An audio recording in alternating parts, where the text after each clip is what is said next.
ምንጩ አለ። ዓለምን የፈጠረው አምላክ ከፈጠረው ሀብት ላይ ላንቺ ቆንጥሮ መስጠት ይችላል አይችልም?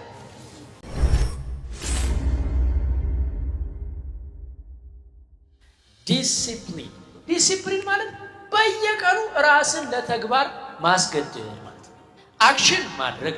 ዲሲፕሊን ማለት ግን ስሜቱ ደስ ቢልሽም ባይልሽም ማድረግ ያለብሽን ማድረግ።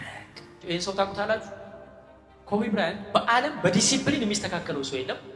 የእሱ ዋና ሚስጥር the 4 AM ክለብ የሚባል ፕሪንሲፕል አለ። ምን ያደርጋል? ሌሊት 10 ሰዓት ይነሳል። ማንም ሰው ከመነሳቱ በፊት ማለት ነው ከሌሊቱ 10 ሰዓት እስከ 12 ሰዓት ሊሆን ይችላል ሰዓት መድቦ 2000 ቅርጫት ኳስ ይወረውራል በየቀኑ ጌም ኖረም አልኖረም። ከ2000 እንግዲህ ስንቱ ይገባል? ማይገባል፣ የሚገባል፣ የሚያጨበጭብለታል፣ ተመልካች አለ። ስኬት ታዲያ የሚመጣው ከየት ነው? ስኬት ያለው ፈጣሪ ጋር። እግዚአብሔር በጣም ብዙ ቦታ ሀብትና ስኬት ከማን እንደሆነ ነግሮናል። ምንጩ አለ። ዓለምን የፈጠረው አምላክ ከፈጠረው ሀብት ላይ ላንቺ ቆንጥሮ መስጠት ይችላል አይችልም?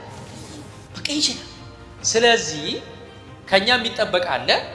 እሱ ያዘጋጀው ያሰበው የሚያደርገው አለ።